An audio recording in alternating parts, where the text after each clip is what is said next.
Welcome to Module 5, Part 1. This is continuation of what we started at Module 5, Part 0, where we introduced what is a gas mixture and the rudiments of a perfect gas mixture model. We'll continue with this development and further develop the PG mixture model. We'll also quickly make up a problem, solve it manually, and verify using test calc. So let's say we have a gas mixture. The mass is sum of partial masses. Mole is sum of partial moles. And as you recall, the molar mass of the mixture is given by mass over mole of the mixture. So we would like to figure out, suppose we know the pressure and temperature of the mixture, suppose P and T are given. We would like to know how to find properties such as enthalpy, entropy, etc. of a gas mixture. That's our task. So the first thing to understand how a mixture behaves is through superposition. Let me just explain. So suppose we have a mixture made of, let's say, some red molecules and black molecules. Dalton models essentially says that if you have a situation like this, you can treat the mixture as if they share, as if it's a superposition of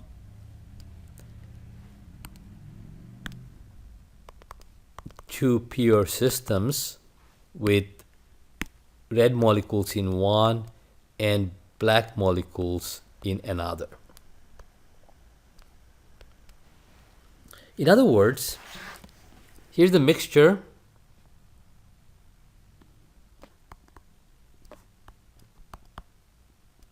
And here we have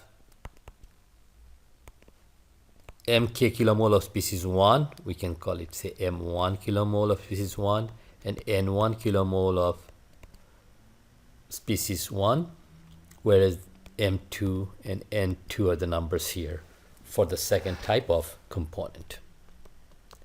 Of course, you can generalize this for any number of components.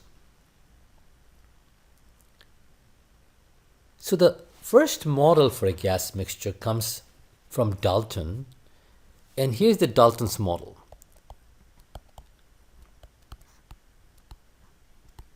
It says that all the molecules share the same pressure, same volume, and temperature by each component.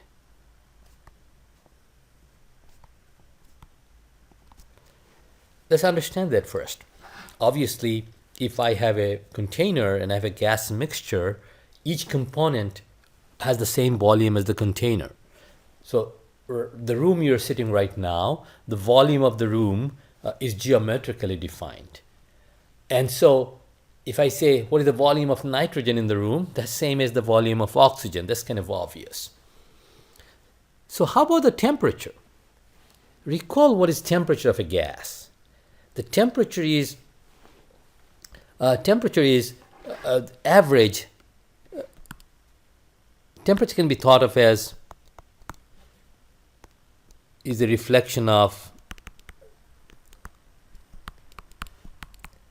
the average kinetic energy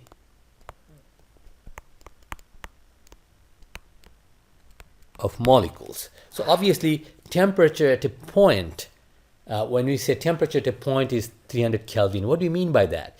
A point in a system will still have billions and billions, trillions and trillions of molecules. Molecules are so small. So given that a point has so many molecules, you can easily find an average kinetic energy. In case of solid, it's the vibrational kinetic energy that reflects the temperature.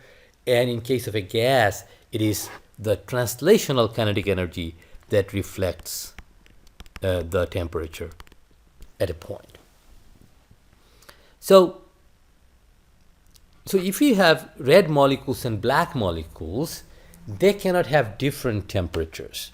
They must have the same average kinetic energy, because the molecules will collide with each other and make sure they don't have two different temperatures. So that's kind of one way to understand why there is nothing called the partial temperature, so to speak, is same for all species and same as the temperature of the mixture. But now how about, so therefore it is same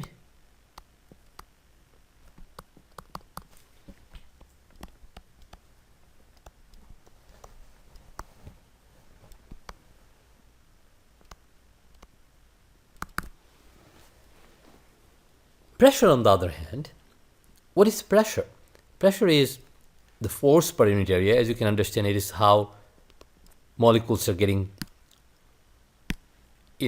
the way molecules bounce off a wall.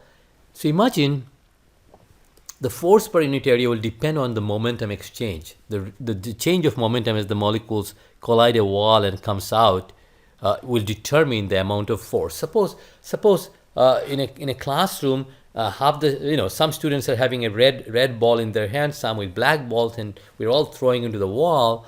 So obviously the pressure would be what? The force per unit area created because of this momentum exchange. Essentially, that's exactly what's going on in a gas. The molecules are bombarding a wall, and as a result, there's a momentum exchange at the wall causing the pressure. Well, we don't feel the pressure right now because the forces on our skin is balanced by the forces of the molecules from the other side of the skin, so we are kind of in a balance. But as you go, say, you dive into a pool, go to the bottom of the pool, you can feel the pressure because the surrounding pressure is higher and you can start feeling it. Similarly, if you go up in a mountain, you can feel the pressure change in your ear. So obviously, pressure depends on the number of collisions as well as the velocity. But so the number of collisions, if we suddenly take all the black molecules away from a mixture of black and red molecules, you can understand that the pressure will be lower. So what Dalton's model says is that the pressure is made of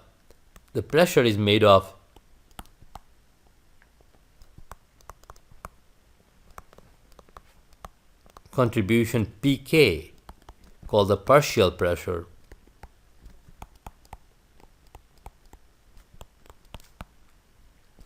of each component.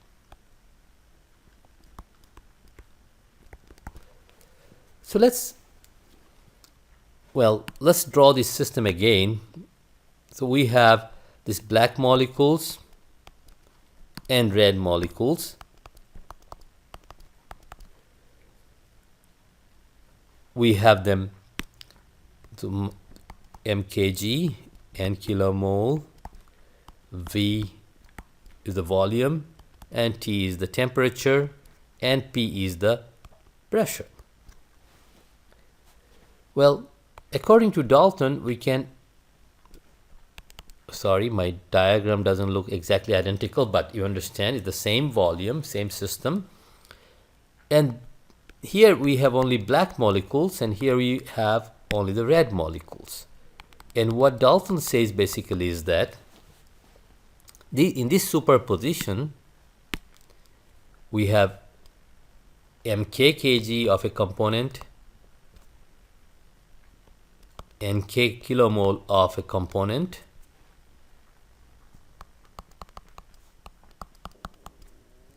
and the volume is the same for each component. Temperature is the same for each component. However, the pressure is different from each component. So everything else is same.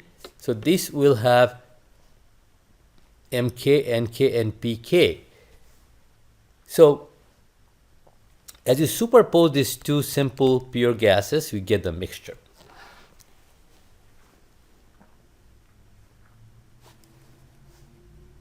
Also, the mixture, in case of when you treat the mixture as a mixture of ideal gases, according to Dalton, the mixture will follow the ideal gas equation PV equals nRT, and each component will follow its own ideal gas equation, where volume and temperature are the same, but the pressure is different, equal to partial pressure of the gas.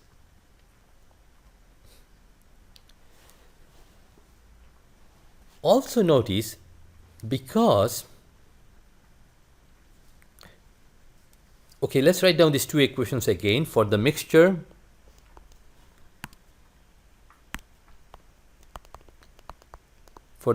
the ideal gas equation of state is valid, where P is total pressure, or the pressure of the mixture, V is the volume, N is the mole, R bar is the universal gas constant, and T is the temperature.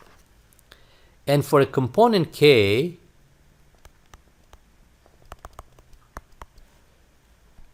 P gets replaced by its partial pressure, N gets replaced by the kilomole of the mole of component K.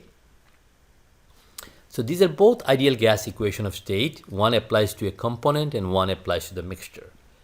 So if we summing equation 2, we get summation of pKv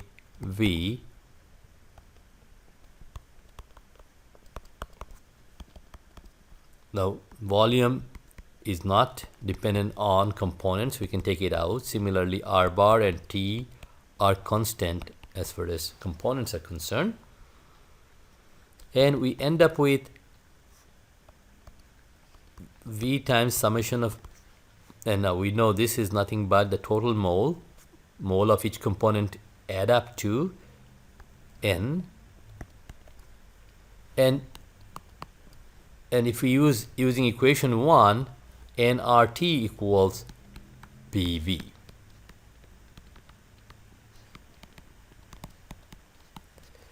Therefore, summation of pK is P, a very important relation. In other words, the partial pressure of all components add up to the total pressure. Also, if we divide equation 2 by 1, we get another important relationship.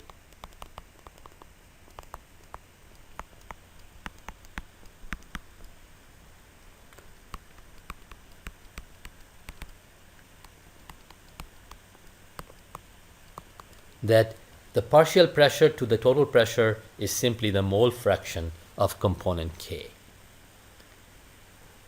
We'll soon see the importance of partial pressure in air conditioning when we discuss air conditioning in the future module. But for the time being, notice this, the simple formula, this plus summation of pK equals P, is easy to remember, and it's easy to express properties of a mixture when we understand the partial pressure of individual species.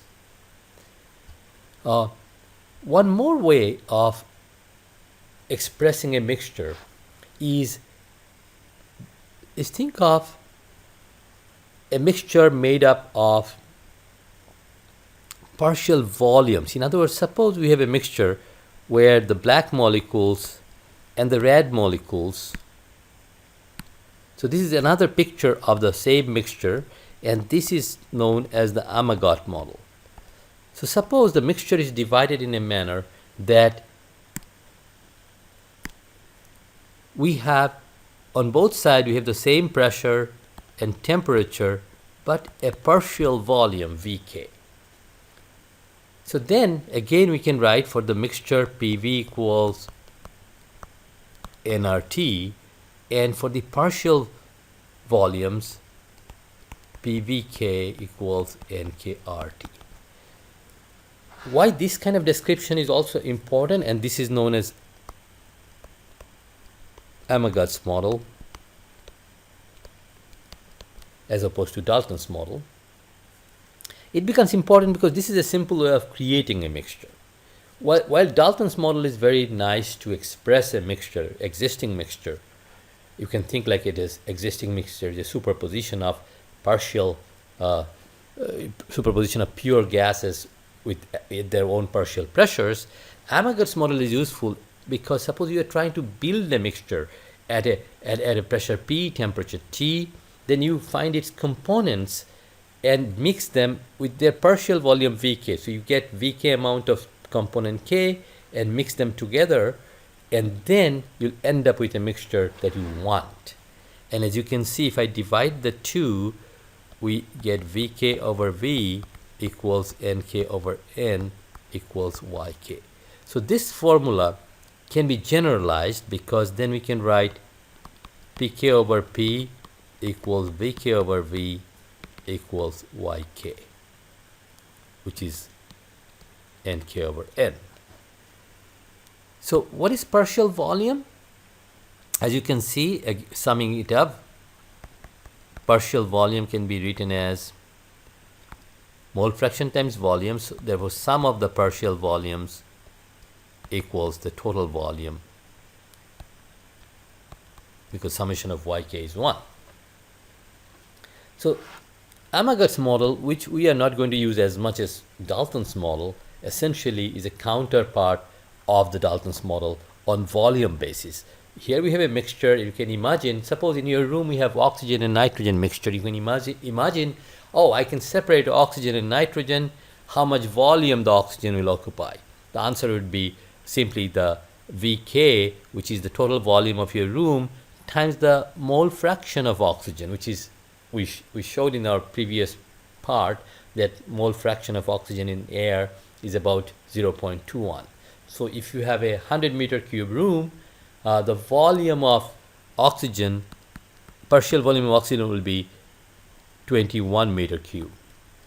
On the other hand, if you go by Dalton's model, you have a 100 meter cube room and 100 kPa is the total pressure. What is the partial pressure of oxygen in that case? It'll be 21 kPa. So this is a simple way of looking at a mixture. Finally, we'd like to evaluate some properties of mixture. Okay, so in general, we'll express a mixture, mkg of a mixture, which is mk kg of k, and it will have a mixture as a volume V, temperature T, and partial pressure Pk. So of course, the total mass of the mixture is given by the sum of its component masses. Total mole is given by partial moles of its components. Total pressure is given by summation of Pk.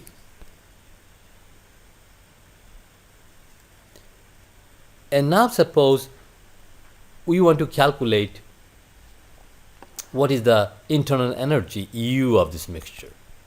It will be summation of the partial internal energies of the mixture, which is mk times uk. Uk is the internal energy of the component k. So we are just summing up again the superposition principle here. And this you can write, if you want, the total mass m times xk is the mk, and uk, which is m times summation of. So it's like a mass fraction weighted internal energy of individual species. So for the PG mixture model, if you use the perfect gas formula, recall that for PG model, for a species, delta UK will be what? CV times CV of component K times temperature difference, right? Delta T. CV times delta T. CV of component K. So this is the same formula as delta U equals CV times delta T from your PG model. Go to table J to brush up or chapter 3, where PG model is discussed. So this we already know for a pure component. So therefore, for a mixture, what happens? For a mixture, delta U will be delta capital U over M, which is delta of these quantities, which is summation of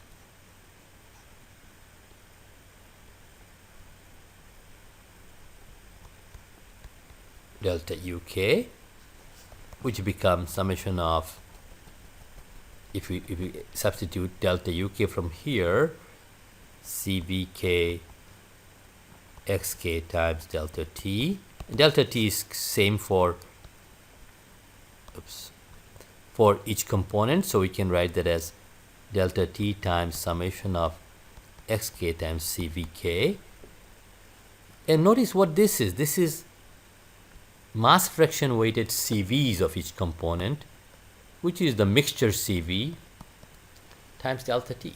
So as you can see, the formula for delta U for a mixture is just the same that we remember for a pure component, except CV has to be evaluated by mass fraction average, weighted average. In other words, if I have a mixture made of hydrogen and nitrogen, I got to know what is the mass fraction of hydrogen and nitrogen in the mixture, and just recalculate the CV, and all our formula for CV will be applicable. Well, just for completeness, we can write the formulas for delta H for a mixture will be M C, I'm sorry, no M here, is small h, Cp times delta T, whereas Cp is mass fraction weighted Cp of each component. Likewise, if you go for a entropy, on the other hand, is a function of pressure and temperature. We know delta S is given by Cp ln T2 over T1. That's for a pure PG model. If you go back to the PG model, you can find formula for change of entropy. But as you can see, because now entropy is a function of pressure, and in a mixture for a given component, you have to think of the partial pressure. So that's why the entropy of a component will depend on the partial pressure of the component, as in addition to its temperature. So for a pure K, pure component K, delta Sk is given by Cp of K. Again, temperature is the same for every component, Rk ln P P2 of K, P1 of species K. These are the partial pressure, and Rk, as you can recall, is R bar over molar mass of K. So now that we know how to figure out entropy change, we already know how to find entropy change of a pure substance, but if it's in a mixture, all we do is the pressures are replaced with their partial pressure of each component for a given component. So for a mixture, then it becomes delta S is summation of, it's again mass fraction weighted entropy, and you can just manipulate these to show it will turn into Cp of the mixture ln T2 over T1 minus R ln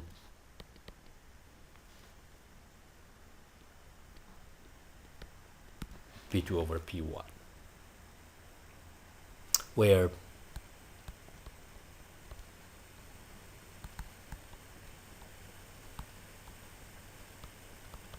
and R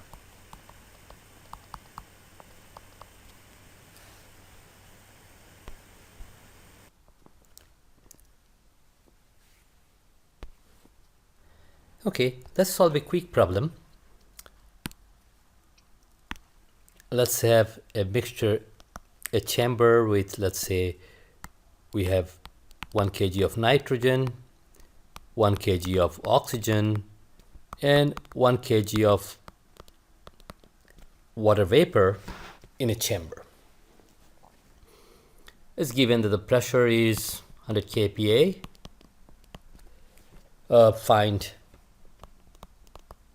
the vapor pressure, partial pressure of water in the mixture, which is also known as find the vapor pressure.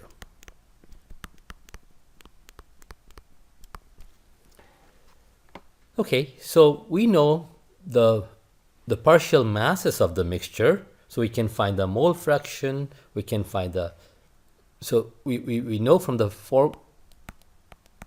pH2 over P must be YK, YH2O I mean here. So therefore, we have to find the mole fraction of water vapor.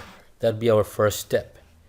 So again, we could use the formula or derive everything from scratch.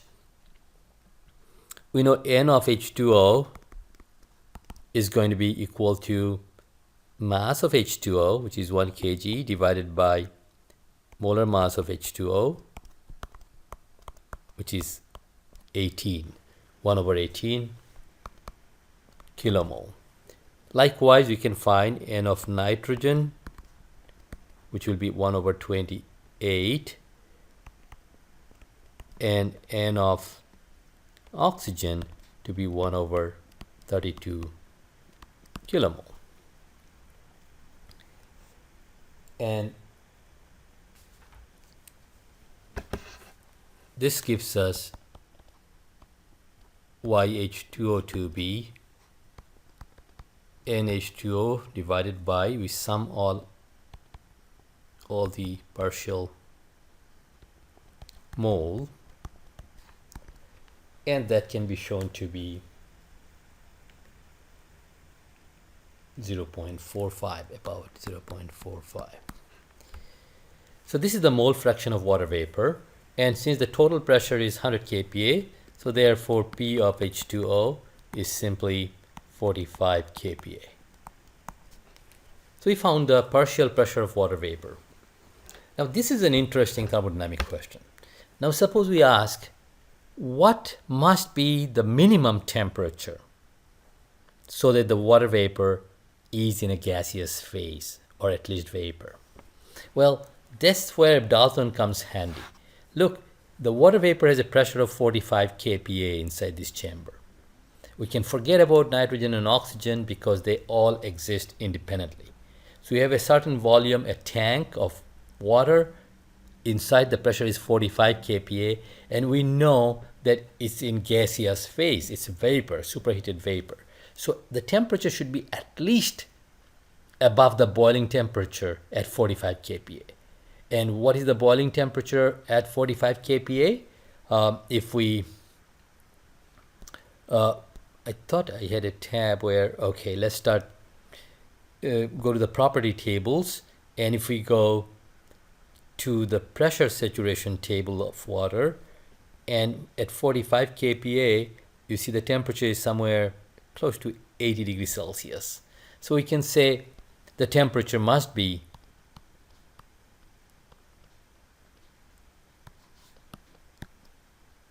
was it 70? What did we say? At 45, say about 80 degrees Celsius. Must be greater than 80 degrees Celsius for this to be true.